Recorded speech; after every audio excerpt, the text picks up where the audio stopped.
railroad side or the roadside. And then you also have a place where they launch boats there, and I just put a canoe landing. Mm-hmm. Yeah. And then Millinocket Stream, it goes through Millinocket. Mm-hmm. And there's a lot of places you can fish. You can fish from shore. And then certain places you can put a canoe in. Down the lower section. Down by the Michaud Trail? Yeah.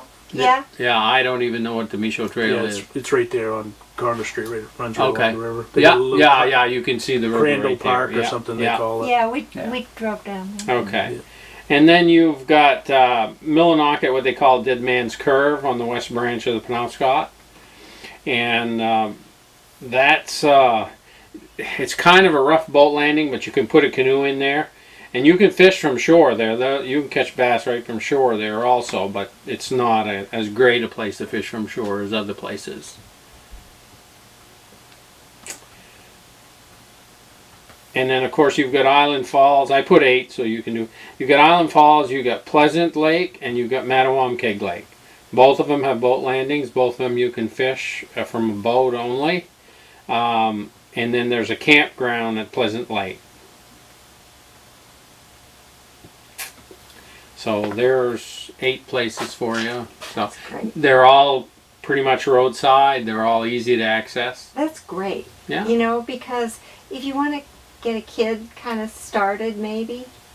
Oh, I mean, we have a lot of adults that fish bass. Yeah. I mean, I've gone over to Dolby. One day I was taking people over to Dolby, and I walked over, and he was fishing off the railroad bridge. And I walked over to him, and he looked at me and he says, "I must be in trouble." And because I was the warden, I said, "I don't know yet." I said, let's talk. Yeah, I said, Let's chat. "Why do you think you're in trouble?" Well, he says, "There's nobody else here, and I'm catching bass 3 and 4 pounds off of this landing, right off ashore." I said, "Where are you from?" He said, "Virginia." I said, "Well," I said, "you got your license?" He said, "Yeah." He passed me the license, and he had a couple of bass.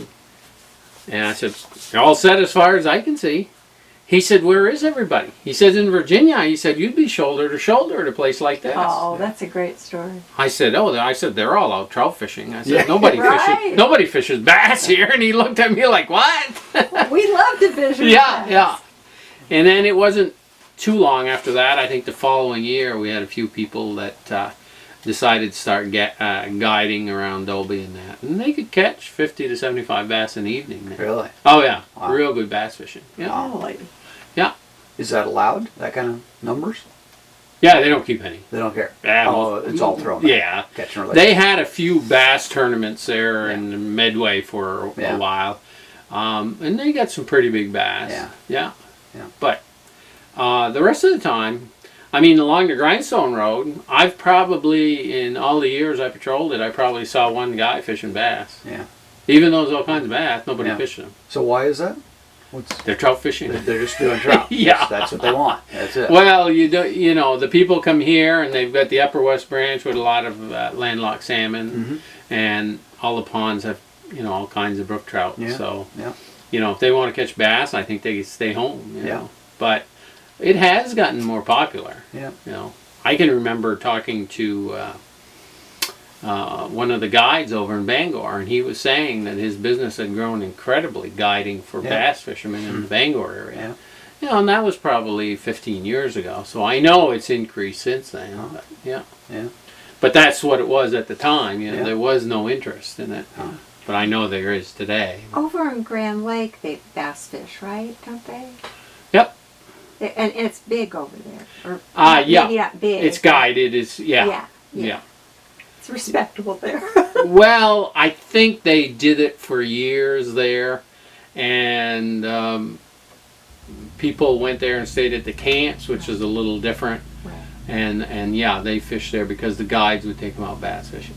Yeah. But I worked there for a year and a half. Yeah. So I'm familiar. Yeah. But it wasn't that was the first time I ever saw guides for bass over there, and it wasn't primarily what they did. You know, they still guided for salmon. They just would take people that wanted to catch bass. They'd take them out. If they ran into somebody that wanted fast action, they take them bass fishing. Right. That's basically what it was. Right. Yeah. Right. Yeah. That's why I said kids, because Yeah, but you'd be. Most of the people I ever saw were adults. Very, very few kids fishing bass. That's so interesting. Yeah, the kids. I mean, they can go to a brook anytime and catch brook trout. So you know, and that seems to be more their thing because they can jump in the water with both feet and get wet at the same time. Yeah, so. That's what they want to do anyway. So yeah. Oh, that's great. That's really great. Super. So that'll give you those 7 anyways. That's great. Wonderful. Well, I'm going to get my buddy who just had his birthday yesterday one of your maple surf hats. Okay. He's a big bet. He's a trout salmon guy. And he sits in the basement and ties a tie every once in a while. Well, at least he lately, used to. Does he tie? He does tie flies? Yeah, he used to. Very few.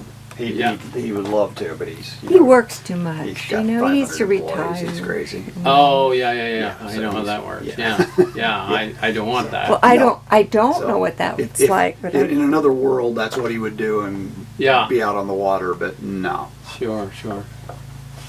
That's good. Yeah. Tom will love that. And it should have. No, it does. This one doesn't. Yep. Okay. Some of them have Theriault flies on the back.